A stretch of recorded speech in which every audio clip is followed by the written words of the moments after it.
अमन अरोड़ा, व्यापार मंडल महामंत्री खटीमा की ओर से समस्त प्रदेश एवं देशवासियों को होली के पर्व की बहुत बहुत बधाई एवं शुभकामनाएं।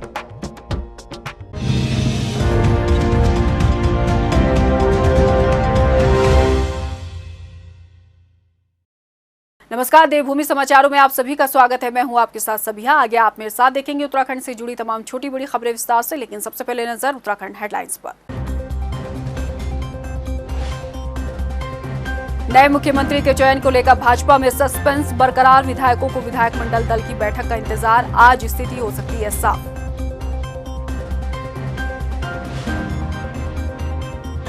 विधानसभा चुनाव में मिली हार की कांग्रेस करेगी समीक्षा। 21 मार्च को प्रदेश प्रभारी देवेंद्र यादव लेंगे बैठक। नवनिर्वाचित विधायक समेत सभी प्रत्याशी रहेंगे मौजूद।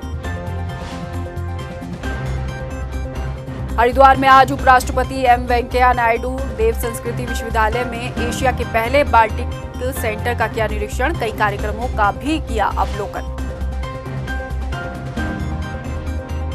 और श्रीनगर अलकनंदा नदी में डूबे 2 छात्रों में से एक का शव बरामद। एसडीआरएफ ने किया रेस्क्यू। गढ़वाल विश्वविद्यालय के फॉरेस्ट्री डिपार्टमेंट के बताए जा रहे छात्र। हेडलाइंस के बाद बुलेटिन में खबरों में सबसे पहले बात करेंगे उत्तराखंड की राजनीति की। जी हां, आपको बता दें इस वक्त की बड़ी खबर है कि नए सीएम के चयन को लेकर बीजेपी में मंथन का दौर लगातार जारी है। पहले ये कहा जा रहा था कि होली के बाद विधानमंडल दल की बैठक होगी 19 तारीख को। आज 19 तारीख है, लेकिन अभी विधानमंडल दल की बैठक को लेकर किसी भी तरह की कोई पुख्ता जानकारी नहीं मिल पा रही है। हालांकि तमाम जो न्यूज़पेपर हेडलाइंस है उसमें ये लगा जा रहा है कि विधायकों को कॉल करके बुला लिया गया है देहरादून, लेकिन हमारे जो रिपोर्टर हैं उन्होंने सूत्रों के हवाले से क्या बाकायदा विधायकों से फोन पर बातचीत की है। विधायकों को अभी किसी तरह की कोई जानकारी नहीं मिली है। तो आपको बता दें कि विधायक मंडल दल की बैठक को लेकर विधायकों का इंतजार बरकरार है और भाजपा ने ये इंतजार काफी बढ़ा दिया है। लेकिन अब ये कयास लगाए जा रहे हैं कि 1-2 दिन में जो है विधानमंडल दल की बैठक हो सकती है और उसके बाद उत्तराखंड में शपथ ग्रहण समारोह जो है वो होगा। तो आपको बता दें इस वक्त की बड़ी खबर, उत्तराखंड में लगातार 18 मार्च को सरकार का कार्यकाल खत्म हो चुका है और अब नए सीएम के चेहरे का ऐलान होना बाकी है। लगातार पहले दिल्ली में मंथन चला और अब उत्तराखंड में मंथन का दौर हालांकि जारी है। होली का त्यौहार बीत चुका है, तो अब ये माना जा रहा है कि जल्द से जल्द विधायकों को बुलावा विधायक मंडल दल की बैठक के लिए मिल सकता है और आज शाम तक जो स्थिति है वो साफ हो सकती है।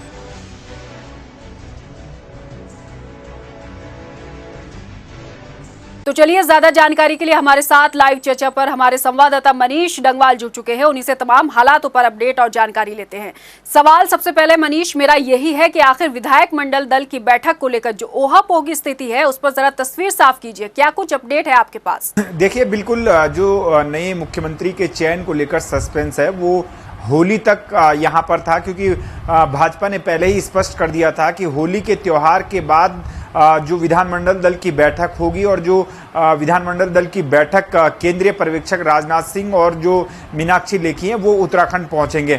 अभी अगर उत्तराखंड की बात करें तो कुमाऊं में यहाँ पर जो होली है वो मनाई जा रही है और माना ये जा रहा था कि 19 मार्च को यहाँ पर विधानमंडल दल की बैठक बुलाई जा सकती है। जो यहाँ पर चर्चाएं थी, फिर चर्चाएं थी कि 20 मार्च को यहाँ पर विधानमंडल दल की बैठक बुलाई जा सकती है, लेकिन आज 19 मार्च हो चले और 19 मार्च को कुमाऊं में अभी तक होली मनाई जा रही है। तो इस लिहाज से पहले ही ये भी लोग कह रहे थे कि 19 मार्च को विधानमंडल दल की बैठक भाजपा बुलाएगी नहीं, क्योंकि कुमाऊं के विधायकों का जो है वो देहरादून पहुंचना थोड़ा सा मुश्किल हो जाएगा। ऐसे में अब आज जब कुमाऊं में होली मनाई जा रही है तो आज अगर वहां से कुमाऊं के विधायक देहरादून के लिए रवाना होंगे तो संभवतः आज रात तक या कुछ विधायक जो है वो कल तक देहरादून पहुंचेंगे। तो इस लिहाज से माना जा सकता है कि कल या परसों में बीजेपी विधानमंडल दल की बैठक होगी और जो विधायकों को बुलावा है वो आज यहां पर जाने की उम्मीद है कि आज विधायकों को बाकायदा यहां पर सूचना चली जाएगी कि वो देहरादून पहुंचे। तमाम तरह की खबरें सोशल मीडिया से लेकर और मीडिया चैनलों में भी चलाई जा रही हैं कि बुलावा चले गया, लेकिन जो हमने कई भाजपा के विधायक जो नवनिर्वाचित विधायक है जो चुनकर आए हैं उनसे बाकायदा जानकारी ली है, तो उनका यही कहना है कि वो भी बुलावे का इंतजार कर रहे हैं। और कुछ विधायक तो इस वजह से गए भी नहीं है, वो देहरादून में ही इस वजह से डटे हुए हैं कि अगर पार्टी हाईकमान ने उन्हें देहरादून पहुंचने के लिए बुलाया तो वो जल्दबाजी में यहाँ पर पहुंच नहीं पाएंगे, और इसलिए वो कई विधायक जो देहरादून में ही हैं। तो कह सकते हैं कि आज जब विधायकों को सूचना चली जाएगी उसके बाद स्थिति स्पष्ट होगी कि कब विधानमंडल दल की बैठक होगी, कब केंद्रीय पर्यवेक्षक उत्तराखंड पहुंचेंगे, और जो केंद्रीय पर्यवेक्षक उत्तराखंड पहुंचेंगे अगर उनके पहुंचने की भी सूचना आ जाती है दिल्ली से, तो ये तय हो जाएगा कि जिस दिन केंद्रीय पर्यवेक्षक उत्तराखंड पहुंचेंगे उसी दिन ये बीजेपी विधानमंडल दल की बैठक होंगी। हालांकि कयास अलग अलग भी लगाए जा रहे हैं उत्तराखंड में। कुछ का कहना है कि पहले जो भाजपा विधायक हैं या सभी विधायक उत्तराखंड के हैं निर्वाचित होकर आए हैं, उनको पहले विधायकी की शपथ दिलाई जाएगी, उसके बाद विधानमंडल दल की बैठक भाजपा करेगी। हालांकि इस संबंध में जब हमने जो पूर्व विधानसभा अध्यक्ष यानी कि निवर्तमान विधानसभा अध्यक्ष प्रेमचंद अग्रवाल हैं उनसे भी बकायदा फोन पर बातचीत की थी, तो उनका भी यही कहना था कि अगर पार्टी चाहती है कि अगर पार्टी चाहे तो वो भाजपा जो निर्वाचित विधायक है उनकी अलग बैठक कर सकती है और उसमें मुख्यमंत्री के यहाँ पर चेहरे का ऐलान कर सकती है, उससे कोई संवैधानिक बाध्यता ऐसी नहीं है। लेकिन तमाम तरह के कयास चल रहे हैं और कयास यही है कि आखिरकार कब जो विधायकों को जब फोन जाएगा तो उसके बाद ही स्थिति स्पष्ट होगी कि कब बीजेपी विधानमंडल दल की बैठक होगी। मनीष, उत्तर प्रदेश में देखा जाए तो नए सरकार के गठन को लेकर शपथ ग्रहण फाइनल हो चुका है, लेकिन उत्तराखंड में सस्पेंस बरकरार है। आखिर इसके पीछे क्या कुछ कारण है? देखिए, बिल्कुल अगर यूपी की आप बात करें तो यूपी में जो है भाजपा प्रचंड बहुमत यहाँ पर वहां पर भी मिला है, और खास बात यह कि जो योगी आदित्यनाथ जो सीएम थे वहां पर उन्हीं के फेस पर पार्टी ने चुनाव लड़ा और वो चुनाव जीत कर आए। उत्तराखंड में इसलिए पशुपेश यहाँ पर फंसा हुआ नजर आ रहा है क्योंकि पुष्कर सिंह धामी के नेतृत्व में यहाँ पर चुनाव लड़ा गया था मुख्यमंत्री के रहते उनके, और वो चुनाव हार गए। इसलिए ये पशुपेश की स्थिति आखिरकार मुख्यमंत्री होगा कौन, तो सीधे से जो स्थिति यहाँ पर उलझी हुई नजर आ रही है और नए मुख्यमंत्री के चयन को लेकर उलझी हुई नजर आ रही है, क्योंकि अगर नया मुख्यमंत्री अगर जब ऐलान होगा तो अपने हिसाब से भी यहाँ पर शपथ ग्रहण समारोह को यहाँ पर भव्य बनाने की कोशिश करेगा। तो कहीं ना कहीं यूपी की बात करें तो यूपी में जो योगी आदित्यनाथ है उन्होंने भव्य जो है वो शपथ ग्रहण समारोह का आयोजन वो वहां पर करवा रहे हैं, लेकिन जब उत्तराखंड में स्थिति स्पष्ट नहीं है कि नया मुख्यमंत्री कौन होगा तो शपथ ग्रहण की तैयारियां कैसे यहाँ पर सुनिश्चित होंगी, तो ये अपने आप में सवाल है। इसलिए सभी की नजरें अब जो बीजेपी विधानमंडल दल की बैठक है उस पर लगी हुई है, और जो केंद्रीय रक्षा मंत्री राजनाथ सिंह और मीनाक्षी लेखी जो केंद्रीय मंत्री हैं जिनको पर्यवेक्षक बनाया गया है उनका उत्तराखंड पहुंचने का इंतजार है। और माना यह जा रहा है कि कल या परसों में ये जो केंद्रीय पर्यवेक्षक है वो उत्तराखंड पहुंचेंगे, और जिस दिन ये केंद्रीय पर्यवेक्षक उत्तराखंड पहुंचेंगे और विधानमंडल दल की बैठक होगी उस दिन जो नए मुख्यमंत्री का नाम होगा वो सबको मालूम हो जाएगा, क्योंकि बीजेपी जो विधानमंडल दल की बैठक होगी उसी में नए मुख्यमंत्री का चयन भी होगा, उसी में प्रस्ताव भी आएगा। उसके बाद ये जो शपथ ग्रहण की बात आप कर रहे हैं कि कब शपथ ग्रहण होगा, वो उस दिन तय होगा जब बीजेपी जो नए मुख्यमंत्री का ऐलान कर देगी। उसके बाद शपथ ग्रहण कब होगा ये नए मुख्यमंत्री पर भी निर्भर करेगा कि वो कब शपथ लेना यहाँ पर चाहेंगे। लेकिन बताया यही जा रहा है कि 23 मार्च से पहले यहाँ पर जो है वो नया मुख्यमंत्री यहाँ पर शपथ ले लेगा, क्योंकि 23 मार्च से पहले यहाँ पर मुख्यमंत्री को शपथ लेना जरूरी है। जी मनीष, सरकार का 18 मार्च को कार्यकाल खत्म हो चुका है और होली का त्योहार भी बीत गया है, तो अब लगता है कि बीजेपी के लिए अब ये जरूरी हो गया है कि जल्द से जल्द नए सीएम का ऐलान किया जाए। देखिए, अगर मुख्यमंत्री की बात करें तो कार्यवाहक मुख्यमंत्री के रूप में पुष्कर सिंह धामी कामकाज संभाल रहे हैं। हालांकि वो फैसले नहीं ले पाएंगे, या जिस तरीके से जो रुके हुए विकास कार्य जो सरकार के द्वारा फैसले लिए जाने हैं वो यहाँ पर वो ले नहीं सकते। लेकिन काम चलाऊ रूप में हम कह सकते हैं कि काम चलाऊ व्यवस्था के रूप में यहाँ पर जो है वो पुष्कर सिंह धामी प्रदेश की कमान संभाले हुए हैं। लेकिन जब नई कैबिनेट होगी, क्योंकि सबसे अहम बात यह भी कि बजट सत्र यहाँ पर तुरंत होना है, क्योंकि क्योंकि 31 मार्च के बाद यहाँ पर जो बजट है उससे पहले यहाँ पर बजट होना, क्योंकि 1 अप्रैल से जो यहाँ पर बजट को लेकर स्थिति गड़बड़ा जाएगी, इसलिए 31 मार्च से पहले यहाँ पर बजट सत्र भी होना है। इस लिहाजा जो भाजपा है उसको ये भी सोचना चाहिए कि जल्दी से जल्दी यहाँ पर उत्तराखंड को नया मुख्यमंत्री यहाँ पर मिल जाए, ताकि जो बजट की तैयारियां हैं, जो यहाँ पर बजट सत्र होगा उसकी तैयारियां भी यहाँ पर उनको करनी होंगी, किस तरीके से वो अपना पहला बजट यहाँ पर लेके आएंगे नए मुख्यमंत्री। तो ये तमाम तरह के जो यहाँ पर चीजें हैं वो जरूरी जो चीजें हैं वो होनी है, लेकिन सभी की नजरें अभी फिलहाल इसी बात पर सविया लगी हुई हैं कि आखिरकार उत्तराखंड का जो नया मुख्यमंत्री है, अगला मुख्यमंत्री है, वो कौन होगा और किसको जो है भाजपा हाईकमान अपनी पसंद के मुताबिक यहाँ पर प्रदेश की कमान संभालता है। क्योंकि ये जरूर बातें हैं कि भाजपा विधानमंडल दल की बैठक में नए मुख्यमंत्री का चयन होगा, लेकिन पसंद हाईकमान की होगी, क्योंकि जिस नाम को यहां पर भाजपा हाईकमान तय कर देगा उसके नाम के प्रस्ताव आएगा और उसके नाम पर ही मुहर लगना तय है। क्योंकि भाजपा इस समय न तो किसी गुटबाजी में यहां पर दिखाई नजर आ रही है, ना ही किसी के नाम का यहां पर विरोध देखने को मिलेगा। तो इसलिए हाईकमान की पसंद कौन है, अब इस पर सबकी नजरें लगी हुई, क्योंकि हाईकमान की पसंद से ही उत्तराखंड में नए मुख्यमंत्री यहाँ पर जो है ताजपोशी होनी है। जी मनीष, आपका बहुत बहुत शुक्रिया तमाम जानकारी देने के लिए। आप लगातार नजरें बनाए रखें, हम आगे भी आपसे अपडेट लेते रहेंगे। फिलहाल दूसरी खबर की बात करते हैं और बड़ी खबर की बात करते हैं जो हरिद्वार से है। आज उपराष्ट्रपति एम वेंकैया नायडू हरिद्वार पहुंचे, जहां उन्होंने देव संस्कृति विश्वविद्यालय में एशिया के पहले बाल्टिक सेंटर का निरीक्षण किया है और प्रशासनिक तौर पर उपराष्ट्रपति के दौरे की तैयारियां पुख्ता दिखी। आपको बता दें कि विश्वविद्यालय की तरफ से कई कार्यक्रमों का आयोजन भी किया गया, जहां पर उपराष्ट्रपति ने उनका अवलोकन किया है। तो आज उपराष्ट्रपति जो हैं वेंकैया नायडू हरिद्वार पहुंचे, जहां उन्होंने देव संस्कृति विश्वविद्यालय में शिरकत की और एशिया के पहले बाल्टिक सेंटर का निरीक्षण करने के साथ साथ कई कार्यक्रमों का भी अवलोकन उन्होंने किया है। खबरों में बढ़ेंगे आगे। श्रीनगर गढ़वाल से खबर है, जहां अलकनंदा नदी में डूबे 2 छात्रों में से एक का शव एसडीआरएफ ने बरामद कर लिया है। हालांकि छात्रों का आरोप है कि शराब के नशे में चूर एसडीआरएफ के जवान बीच में ही रेस्क्यू ऑपरेशन छोड़कर चले गए हैं। आपको बता दें कि नदी में डूबे दोनों छात्र गढ़वाल विश्वविद्यालय फॉरेस्ट डिपार्टमेंट के बताए जा रहे हैं।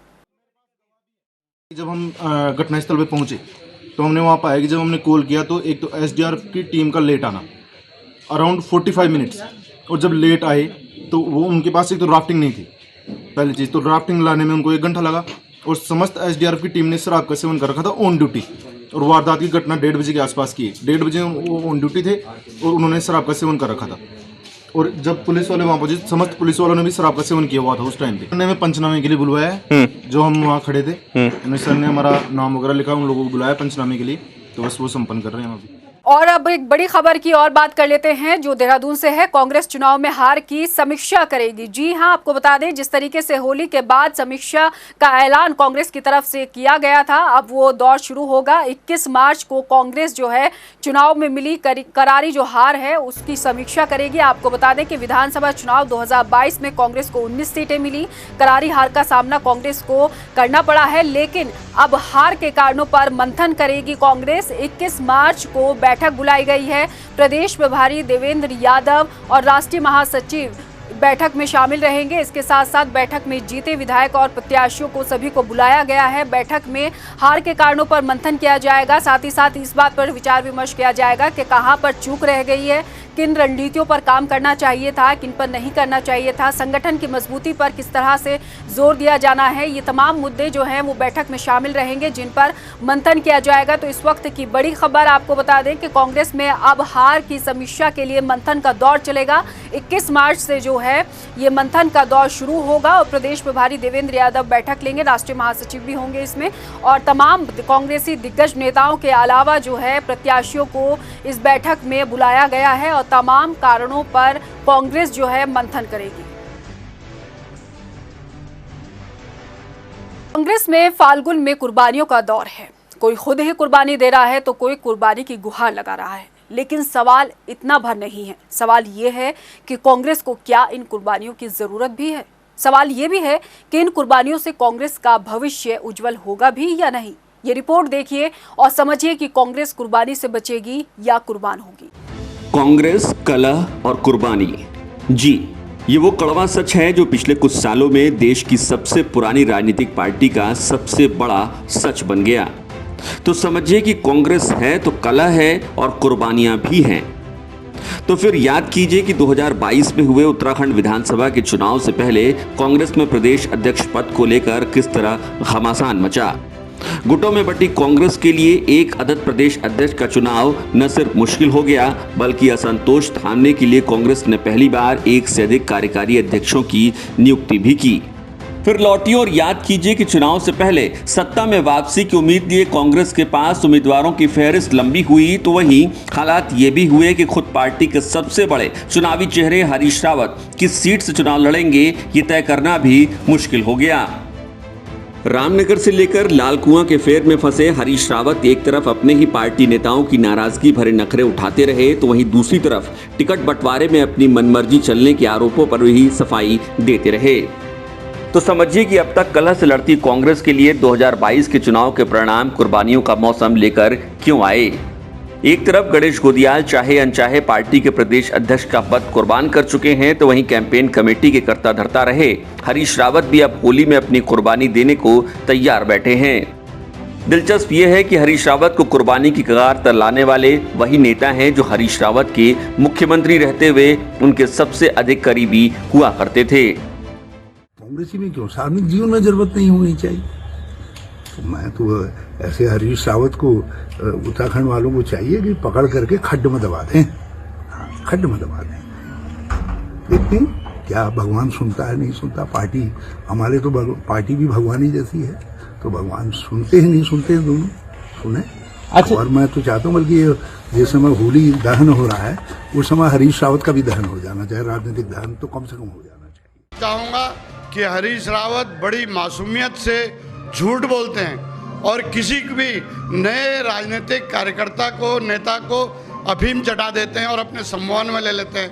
मेरा नशा खुद 35 साल में टूटा और जिन लोगों को उन्होंने इस समय टिकट के नाम पर ठगा है और एक बहुत बड़ी धनराशि इकट्ठी की है उसे वो लोग उनके चक्कर काट रहे हैं। कुछ के पैसे उनके मैनेजर लौटा चुके हैं और कुछ लोग अभी उनके चक्कर काट रहे हैं। ये सारी चीज़ें सामने आएंगी। वो झूठ बोलते हैं मासूमियत से, पहले लोग समझते नहीं थे, अब लोग समझने लग गए। ऐसे में सवाल ये है कि क्या मौजूदा वक्त में कांग्रेस में मची कलह नेताओं की कुर्बानियों से थम जाएगी। सवाल ये भी है कि कांग्रेस में उन कुर्बानियों के बाद होगा क्या। सवाल ये भी पूछा जाएगा कि क्या कुर्बानियां जीत की गारंटी हैं, क्योंकि अपने सबसे ताकतवर सियासी प्रतिद्वंदी से लड़ रही कांग्रेस के पास संगठन से लेकर प्रभावशाली नेताओं तक की भारी कमी है। बीजेपी जहां एक और चुनाव में पन्ना प्रमुख तक की जिम्मेदारी तय करती है तो वहीं कांग्रेस के लिए संगठन का मतलब सिर्फ प्रदेश अध्यक्ष का चुना जाना ही रह जाता है। बीजेपी के बड़े नेता जहां एक और सीधे जनता से रूबरू होकर चुनावी जमीन को पुख्ता करने की कोशिश करते हैं तो वहीं कांग्रेस के बड़े नेता प्रेस कॉन्फ्रेंसेस के जरिए ही अपनी जिम्मेदारी की इतिश्री कर लेते हैं। नीतियों और नतीजों की चक्करघिन्नी में घिरी कांग्रेस के लिए जीत का रास्ता चुनाव से पहले दांवों से शुरू होता है और चुनाव के बाद मंथन तक सिमट जाता है। ऐसे में सवाल फिर वही घूमता है कि क्या महज कुर्बानियों से ही कांग्रेस जीत की दहलीज तक पहुंच जाएगी या फिर माना जाए कि बीजेपी के मारे अब कुर्बानियों के सहारे। जी, सवाल फिर वही है। कांग्रेस में कुर्बानियां ही उसका बेड़ा पार कर देंगी ऐसा लगता नहीं। कम से कम उत्तराखंड में कांग्रेस के लिए कुर्बानियों से आगे का रास्ता भी बनाना और उस पर चलकर मंजिल तक पहुंचना बड़ी चुनौती होगी। फिर ऐसे में कांग्रेस की रणनीति क्या होगी। कलह को थामने और किला फतेह करना इतना आसान भी नहीं माना जा सकता। हार के बाद हार की समीक्षा में जुटी कांग्रेस के लिए आगे का रास्ता क्या इतना आसान है कि महज कांग्रेस के प्रदेश अध्यक्ष का इस्तीफा लेकर ही काम चल जाएगा। क्या कांग्रेस की चुनौतियां प्रदेश अध्यक्ष के इस्तीफे से भी कहीं अधिक बड़ी हैं? तो ऐसे में सवाल ये कि कांग्रेस मौजूदा दौर में किन चुनौतियों से घिरी है। कांग्रेस के पास जो अहम चुनौतियां हैं उनमें निर्विरोध तरीके से प्रदेश अध्यक्ष का चुनाव, अलग अलग गुटों में बटी कांग्रेस के सभी धड़ों को एक साथ लाना भी पार्टी के लिए बड़ी चुनौती है। संगठन को नए सिरे से खड़ा करना, नए सदस्यों को जोड़ना और नीतियों रीतियों को जनता तक पहुंचाना, पार्टी के वरिष्ठ और प्रभावशाली नेताओं की मदद से युवा नेतृत्व को आगे बढ़ाना और नई चुनौतियों के लिए तैयार करना। जनता के भीतर एक भरोसेमंद विकल्प के तौर पर अपनी पहचान बनाना भी कांग्रेस के लिए एक बड़ी चुनौती है। कांग्रेस के लिए इन चुनौतियों से लड़ने और इन चुनौतियों से पार पाने का समय भी अब कम ही बचा है, क्योंकि 2022 का विधानसभा चुनाव बीतने के साथ ही राज्य में अब 2024 में होने वाले लोकसभा चुनाव को लेकर भी राजनीतिक चर्चाएं शुरू हो गई हैं। मौजूदा वक्त में राज्य की सभी 5 लोकसभा सीटों पर बीजेपी का कब्जा है। ऐसे में जहां एक और बीजेपी अपनी सीटों को बचाने के लिए उतरेगी, तो वहीं कांग्रेस के लिए लोकसभा सीटों के लिए मजबूत उम्मीदवारों का भी अब टोटा दिखता है। चुनौतियों से घिरी कांग्रेस के लिए एक और जहां हार के बाद छाई निराशा को खत्म करना है, तो वहीं नए सिरे से अगली जंग के लिए तैयार होने की चुनौती भी है। मौजूदा वक्त में हरीश रावत की अगुवाई में लड़े गए 3 चुनाव, 2017 का विधानसभा चुनाव, 2019 का लोकसभा चुनाव और 2022 का विधानसभा चुनाव कांग्रेस हार चुकी है। ऐसे में कांग्रेस को उत्तराखंड में अब हरीश रावत का विकल्प भी तलाश करना होगा। खुद हरीश रावत भी अब इस बात को समझने लगे हैं और शायद यही वजह है कि वो अपनी कुर्बानी देने को भी तैयार हैं। उत्तराखंड में सत्ता में बैठने वाला भले ही अभी तय ना हुआ हो, लेकिन चर्चाओं का बाजार गर्म है। सबकी निगाहें भाजपा हाईकमान के फैसले पर टिकी हुई हैं। कारण ये भी है कि प्रदेश में अब जो मुख्यमंत्री चुना जाएगा, क्या उसका कार्यकाल 5 साल का होगा या फिर चेहरे को वक्त के साथ बदल दिया जाएगा। आज की रिपोर्ट इसी पर देखिए। प्रदेश की जनता 5वें विधानसभा चुनाव में पूर्ण बहुमत की सरकार दे चुकी है। अब जरूरत राज्य को 5 साल तक का सरकार चलाने वाले मुखिया की है, क्योंकि इससे पहले एक विधानसभा चुनाव को छोड़कर बाकी बचे 3 विधानसभा चुनाव में सत्ता कभी कांग्रेस तो कभी भाजपा की आई। मगर 5 सालों का कार्यकाल केवल नारायण दत्त तिवारी ने ही पूरा किया। राज्य की स्थापना के साथ भाजपा की सरकार सत्ता में आई और मुख्यमंत्री के लिए नित्यानंद स्वामी के नाम पर मोहर लगी। नित्यानंद स्वामी ने मात्र 354 दिन का मुख्यमंत्री पद संभाला। नित्यानंद स्वामी के बाद प्रदेश के मुखिया भगत सिंह कोश्यारी बनाए गए, लेकिन इनका कार्यकाल तो नित्यानंद स्वामी से भी कम का रहा। भगत सिंह कोश्यारी मात्र 122 दिन के सीएम बने। भाजपा के कार्यकाल का वक्त खत्म हो रहा था और प्रदेश में दूसरे विधानसभा चुनाव की तैयारी। इस तैयारी में जीत कांग्रेस को मिली और मुख्यमंत्री नारायण दत्त तिवारी बनाए गए। नारायण दत्त तिवारी 1830 दिन के मुख्यमंत्री बने। साल 2009 में फिर तैयारी हुई बदलाव की। इस बदलाव में मोहर भाजपा पर लगी और राज्य की कमान भुवन चंद खंडूरी को सौंपी गई। प्रदेश के मुखिया बने रहने का सुख भुवन चंद खंडूरी को 925 दिनों का मिला। इस आंकड़ों में भुवन चंद खंडूरी के 2 कार्यकाल जुड़े हैं। साल 2009 में ही भाजपा ने मुख्यमंत्री के लिए फिर बदलाव किया और कमान रमेश पोखरियाल निशंक को सौंपी। रमेश पोखरियाल निशंक का कार्यकाल 805 दिन का रहा।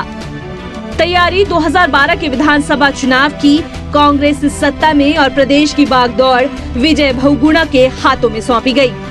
7वें मुख्यमंत्री के तौर पे विजय बहुगुणा का कार्यकाल लगभग 2 साल का रहा। गद्दी अब कांग्रेस ने हरीश रावत को सौंपी। हरीश रावत भी मात्र 1097 दिन के मुख्यमंत्री बने। साल 2017 के विधानसभा चुनाव में जीत भाजपा को मिली और सीएम त्रिवेंद्र सिंह रावत बनाए गए। अनुमान लगाया जा रहा था कि त्रिवेंद्र शायद अपना कार्यकाल पूरा करने वाले दूसरे मुख्यमंत्री होंगे, लेकिन वक्त के साथ ये अनुमान भी टूट गया और त्रिवेंद्र 1452 दिन के ही आंकड़ों में थम गए। त्रिवेंद्र के बाद सीएम का ताज तीरथ सिंह रावत की झोली में गिरा। तीरथ महज 114 दिन के ही मुख्यमंत्री रहे। तीरथ के बाद 254 दिन के सीएम पुष्कर सिंह धामी मुख्यमंत्री बनाए गए, जो इस समय कार्यवाहक मुख्यमंत्री हैं और राज्य 5वें विधानसभा चुनाव के मुखिया का इंतजार कर रहा है। मुख्यमंत्री पर भाजपा आलाकमान मोहर कब लगाएगा ये कोई नहीं जानता और जिसे चुना जाएगा क्या वो 5 सालों का कार्यकाल पूरा करेगा ये भी वक्त बताएगा। बात आज फिर एक बार चुनाव और चेहरे से ही शुरू करते हैं। तो क्या चुनाव कभी किसी चेहरे को चुनावी राजनीति में स्थापित कर देता है, तो कभी यही चुनाव किसी राजनीतिक चेहरे की विदाई का सबब भी बन जाता है। जी हां, बात आज हो रही है 2022 का। ये चुनाव 2 चेहरों के लिए अहम है। एक चेहरा इन चुनावों के बाद उत्तराखंड की राजनीति में लंबे वक्त के लिए स्थापित होता दिख रहा है, तो वहीं दूसरे चेहरे के अवसान का प्रारंभ दिख रहा है। चलिए ये रिपोर्ट देखते हैं। चुनाव, जीत, सत्ता और लोकतंत्र में चेहरे का कोई महत्व होता है या फिर लोकतंत्र में चेहरा ही सब कुछ होता है, या फिर चेहरा न हो तो लोकतंत्र होता नहीं है, या फिर लोकतंत्र में चेहरा ही आपकी मौजूदगी की सबसे बड़ी गवाही होती है। तो समझिए कि बीजेपी ने 2022 तक पूरा चुनाव जिस पुष्कर सिंह धामी के चेहरे के सहारे लड़ा, वो चेहरा जनादेश की रेस में कहीं पीछे क्यों छूट गया। या ये मान लिया जाए कि चुनाव से 6 महीने पहले पुष्कर सिंह धामी को सीएम बनाकर बीजेपी ने अपना चेहरा तो बचा लिया, लेकिन धामी के चेहरे की साख का इस्तेमाल वो खुद के लिए कर ही नहीं पाए। यह माना ये भी जाए कि सीएम धामी बीजेपी के लिए कभी कोई चेहरा रहे ही नहीं, जो कुछ रहा वो पीएम नरेंद्र मोदी का ही चेहरा रहा। तो फिर ऐसा था कि चेहरा ही पीएम नरेंद्र मोदी का था, तो त्रिवेंद्र को हटाने की जरूरत क्यों पड़ी? क्योंकि चुनाव अगर पीएम मोदी के चेहरे पर ही लड़ा जाना था तो त्रिवेंद्र हो या धामी, फर्क क्या पड़ता है। ऐसे में समझिए कि चुनाव में चेहरा बन जाना जीत की गारंटी भी हो नहीं सकती, क्योंकि जिस धाकड़ धामी के चेहरे पर बीजेपी चुनाव में गई, वही धाकड़ धामी अपना चुनाव हार गए। जबकि कांग्रेस के अघोषित सीएम फेस हरीश रावत भी लालकुआं में अपनी राजनीतिक पारी की एक बड़ी पराजय का मुंह देख चुके हैं। तो क्या माना जाए कि चेहरा, चुनाव और सत्ता के बीच कोई संबंध है ही नहीं, या फिर है तो चेहरा कोई भी हो, सत्ता की राह में कोई माने रखता ही नहीं। जी, सवाल यही है कि क्या ये हरीश रावत की राजनीतिक पारी के अवसान का युग है?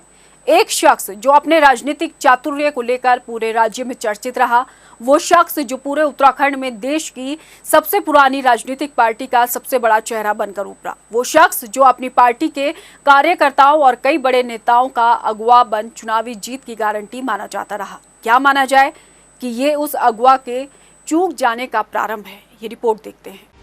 तो क्या ये मान लिया जाए कि उत्तराखंड कांग्रेस के मौजूदा दौर के सबसे बड़े चेहरे के चूक जाने का अब प्रारंभ है? क्योंकि जिस हरीश रावत के चेहरे को उत्तराखंड में कांग्रेस जीत की सबसे बड़ी गारंटी मानती रही है, जिस हरीश रावत की अगुवाई में कांग्रेस समूचे राज्य में चुनावी रणनीति बनाकर जीत का सपना संजोती रही, जिस हरीश रावत की अगुवाई में समूची कांग्रेस को ये लगता रहा कि उसने अपने सबसे मजबूत विपक्ष के सबसे मजबूत नेता का विकल्प मिल गया, वही कांग्रेस अब अपने ही अगुवा पर भरोसा करने के मसले पर कश्मकश में क्यों आ गई? तो लगे हाथ हरीश रावत पर कांग्रेस के भरोसे की वजह भी जान लीजिए। हरीश रावत उत्तराखंड में कांग्रेस की राजनीति के वो शख्स हैं जो नारायण दत्त तिवारी से कमतर नहीं आते गए। तो लौटिए और याद कीजिए कि 1980 के आम चुनाव में हरीश रावत अल्मोड़ा से कांग्रेस उम्मीदवार के तौर पर उतरे और जनसंघ के बड़े नेताओं में शुमार, और उस वक्त के मौजूदा सांसद मुरली मनोहर जोशी को 58,000 से अधिक वोटों के बड़े अंतर से हरा दिया।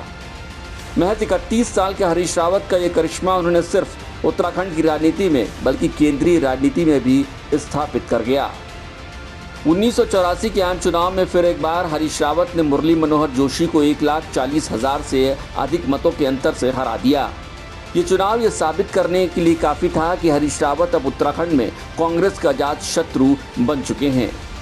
1989 के आम चुनाव में फिर एक बार हरीश रावत अल्मोड़ा सीट से सांसद बने और इस चुनाव ने उनका सियासी कद न सिर्फ उत्तराखंड में बल्कि कांग्रेस में भी बेहद ऊंचा कर दिया।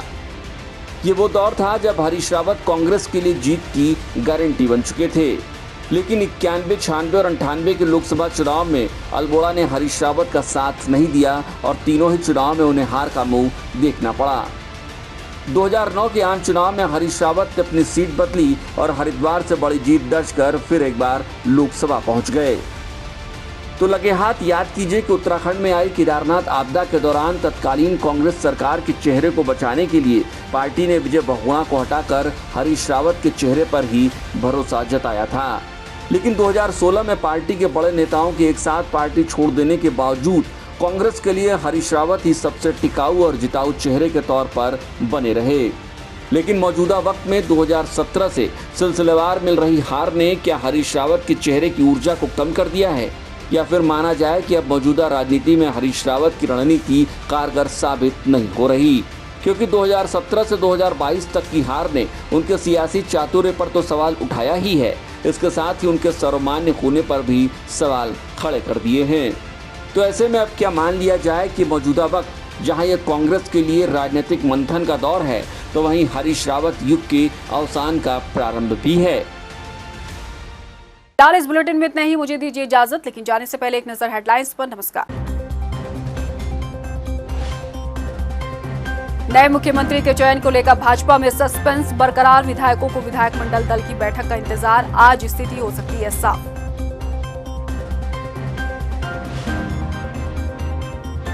विधानसभा चुनाव में मिली हार की कांग्रेस करेगी समीक्षा। 21 मार्च को प्रदेश प्रभारी देवेंद्र यादव लेंगे बैठक। नवनिर्वाचित विधायक समेत सभी प्रत्याशी रहेंगे मौजूद। हरिद्वार में आज उपराष्ट्रपति एम वेंकैया नायडू देव संस्कृति विश्वविद्यालय में एशिया के पहले बाल्टिक सेंटर का किया निरीक्षण। कई कार्यक्रमों का भी किया अवलोकन। और श्रीनगर अलकनंदा नदी में डूबे 2 छात्रों में से एक का शव बरामद। एसडीआरएफ ने किया रेस्क्यू। गढ़वाल विश्वविद्यालय के फॉरेस्ट्री डिपार्टमेंट के बताए जा रहे छात्र।